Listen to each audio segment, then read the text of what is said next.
Question number 9 में बेटा बोल रहे हैं two water taps together can fill a tank in 3/8 hours. तो क्या बोल रहे हैं बेटा, ध्यान से समझते हैं। क्वेश्चन नंबर 9 यहाँ पे कह रहे हैं कि एक टैंक है बेटा, एक टैंक है जिसके अंदर दो टैप है। टैप होता है ना, टैप नल जो होता है, तो वहां से पानी आ रहा है।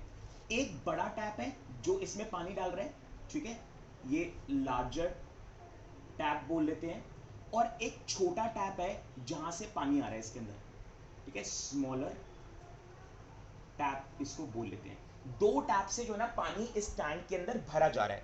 फिर क्या बोल रहे हैं बेटा, वो कह रहे हैं इसको भरने में जो टाइम लग रहा है ना, वो लग रहा है 9/3/8 आवर्स। 9/3/8 आवर्स। इसको ये मिक्स फ्रैक्शन में है बेटा, इसको ना नॉर्मल फ्रैक्शन में या अनलाइक फ्रैक्शन में कन्वर्ट कर लेते हैं। तो कैसे करते हैं इसको बेटा, 8 को 9 से मल्टीप्लाई करेंगे तो कितना आएगा 72। इस 72 में 3 प्लस करेंगे तो आएगा 75। तो 75/8 आवर्स लगते हैं। अगर ये दोनों टैप से पानी इसके अंदर आ रहा है और ये टैंक पूरा भरने में कितना टाइम लग रहा है, 75/8 आवर्स लग रहे हैं। अब क्या बोल रहा है आगे, ये भी इसने फर्स्ट स्टेटमेंट बोली है, कह रहा है tap of larger diameter take 10 hours less than the smaller one to fill the tank separately.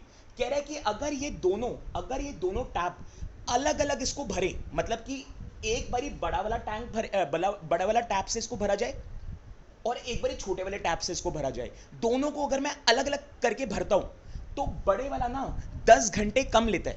बड़े वाला जो टैंक है या टैप जो है वो 10 घंटे कम लेता है।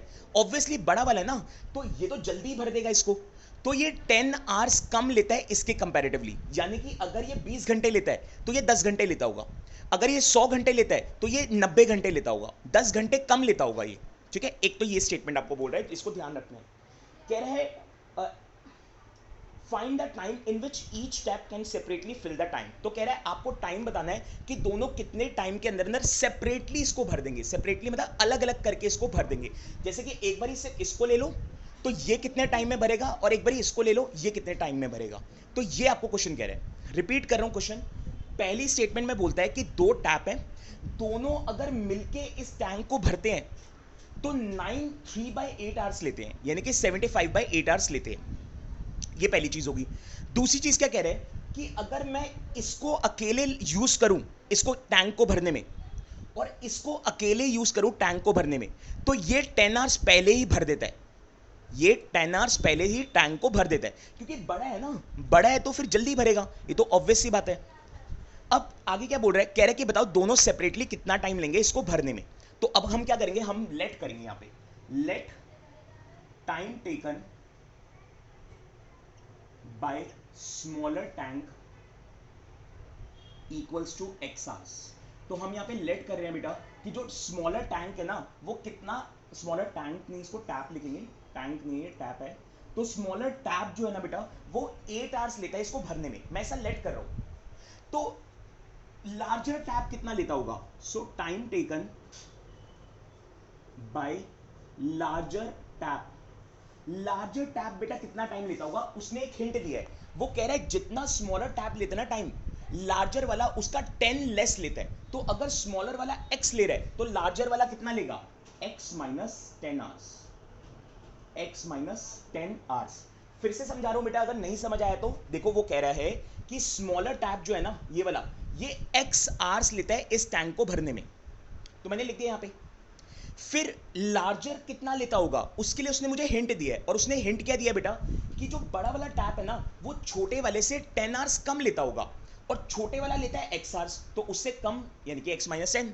जैसे अभी मैंने आपको बोला कि अगर स्मॉल वाला 100 आवर्स लेता है तो बड़े वाला 90 लेता होगा, 10 कम। तो ऐसे ही अगर छोटे वाला x आवर्स लेता है तो बड़े वाला x माइनस 10 लेता होगा। और दोनों मिला के कितना लेते होंगे, time taken bye both the tap together. दोनों टैप मिलके कितना टाइम लेते हैं बेटा, दोनों टैप मिलके बेटा 75/8 आवर्स लेते हैं, 75/8 आवर्स लेते हैं दोनों मिलके, ठीक है। दोनों मिलके कितना लेते हैं, 75/8 आवर्स लेते हैं। अब देखो क्या करना है बेटा यहां पे। अब स्मॉलर टैप जो है ना वो x आवर्स ले रहे हैं, और लार्जर वाला x माइनस 10 ले रहे हैं, और दोनों मिलके 75/8 ले रहे हैं। अब आगे यहां पे क्या करना है बेटा, अब क्योंकि ये ज्यादा दे रखे हैं, मैं इसको एक के हिसाब से निकालूंगा, वन के हिसाब से। तो यहां पे हम क्या करेंगे बेटा, यहां पे मैं लिखूंगा part filled by smaller tap in 1 hour. अब जैसे अभी मैंने थोड़ी देर पहले भी ऐसी सिचुएशन बनाई थी, तो ध्यान से देखो बेटा, अगर स्मॉलर टैप जो है एक्स आवर्स लेता है पूरे टैंक को भरने में, तो एक घंटे में ये कितना ये जो टैप है कितना टैंक भर पाएगा। ध्यान से देखो, अगर स्मॉलर टैप पूरे टैंक को भरने में एक्स आवर्स लेता है, यानी कि एक्स घंटे लेता है, तो एक घंटे में कितना भर पाएगा, 1/x। अभी तो मैंने आपको बताया था, अभी थोड़ी देर पहले तो मैंने आपके साथ डिस्कस करा कि अगर एक टास्क को कंप्लीट होने में 10 घंटे लगते हैं, तो एक घंटे में कितना होगा, 1/10। तो ऐसे ही अगर एक स्मॉलर टैप पूरे टैंक को भरने में x आवर्स लेता है, तो एक घंटे में कितना भर पाएगा, 1/x। अभी मैंने थोड़ी देर पहले आपको समझाया बेटा, ये आ गया। इसी तरीके से part filled by larger tap in 1 hour. तो बड़ा वाला टैप बेटा कितने घंटे लेगा, बड़े वाले टैप का भी इसी तरीके से होगा कि अगर बड़ा वाला टैप x-10 आवर्स लेता है, तो एक घंटे में कितना भरेगा, मतलब कि ज्यादा दे रखा है, एक का निकालना है, तो क्या करेंगे, डिवाइड। तो एक घंटे में ये भरेगा 1/x-10 आवर्स, मतलब 10 आवर्स नहीं, 10 पोर्शन, 1/x-10 पोर्शन जो है ये फिल करेगा। फिर आगे क्या बोल रहा है, सेम इसी तरीके से कि अगर ये दोनों टैप मिलके 75/8 आवर्स ले रहे हैं, ये टोटल टाइम है, तो एक घंटे में कितना भरेंगे, तो पोर्शन या part filled by both the tap in 1 hour. तो एक घंटे में ये दोनों मिलके कितना टाइम लेंगे बेटा, तो एक घंटे में दोनों मिलके क्या करेंगे, इनका ना रेसिप्रोकल कर दो। बेसिकली ना ये कॉन्सेप्ट होता है कि इसका रेसिप्रोकल हो जाता है, जैसे कि x का रेसिप्रोकल 1/x, x-10 का रेसिप्रोकल 1/x-10। तो ऐसे 75/8 का क्या रेसिप्रोकल हो जाएगा, 8/75 आवर्स। मतलब कितना टाइम लेगा बेटा, कितना पोर्शन फिल करेगा एक घंटे में, इसका रेसिप्रोकल कर दो, जो ये ना इसका रेसिप्रोकल कर दो। यस बेटा, अब आगे देखो इसमें क्या होगा, यहां पे देखो क्या लिखे हैं कि स्मॉलर टैप जो है एक घंटे में 1/x भरेगा, तो स्मॉलर टैप का हो गया 1/x, प्लस लार्जर टैप जो है वो 1/x-10 भरेगा, तो 1/x-10, और दोनों मिलके कितना भरेंगे, दोनों प्लस होके कितना भरेंगे, दोनों प्लस होके भरेंगे 8/75। ये आर्स बेटा हटा देना, आर्स नहीं है वो मैंने गलती से लिख दिया, 8/75 भरेंगे, ये पोर्शन फिल हो रहे हैं। अब आपको यहां से क्या करना है, इसको सॉल्व करना है और इसकी एक इक्वेशन बना देनी है बेटा, और इक्वेशन बनाने के बाद फिर वहां से x की वैल्यू निकाल लेनी है। तो इसको मैं हटा रहा हूं बेटा, और इसकी इक्वेशन यहां पे बनाते हैं। इसकी इक्वेशन कैसे बनेगी, देखो डिनोमिनेटर में हमारे पास वेरिएबल्स चल रहे हैं, तो मैंने आपको पहले भी बताया हुआ बेटा कि जब भी इस तरीके से होता है, तो जो डिनोमिनेटर है ना, इनको आपस में मल्टीप्लाई कर दिया करो, आपस में मल्टीप्लाई। तो x जो है ये मल्टीप्लाई होगा x-10 से, और ऊपर क्या कर दिया करो, ऊपर क्रॉस मल्टीप्लाई कर दिया करो, यानी कि ये ऊपर वाला 1 इस x-10 से मल्टीप्लाई होगा तो x-10 ही आएगा, और प्लस ये ऊपर वाला 1 इस x से मल्टीप्लाई होकर x ही आएगा, क्रॉस मल्टीप्लाई कर दिया करो, और इक्वल्स टू में आएगा 8/75। देन फिर ये x बेटा x से प्लस होके आएगा 2x, और -10 वैसे ही। डिनोमिनेटर में क्या आएगा बेटा, ये x इस x से मल्टीप्लाई होगा तो x² आएगा, और ये x -10 से मल्टीप्लाई होगा तो -10x आएगा, और इक्वल्स टू में 8/75।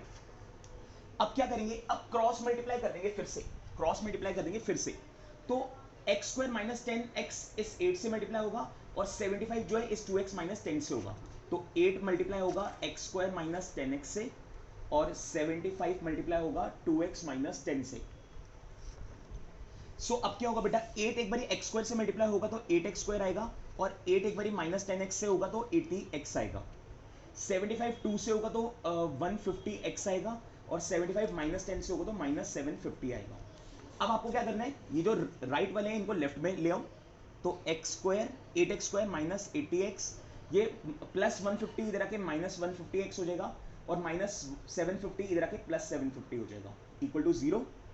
देन 8x², 8x माइनस का 150 माइनस का, तो माइनस क्या होता है बेटा, प्लस, तो 80 और 150 हो जाएगा 230, 230x लेकिन माइनस का, और प्लस 750 इक्वल्स टू 0।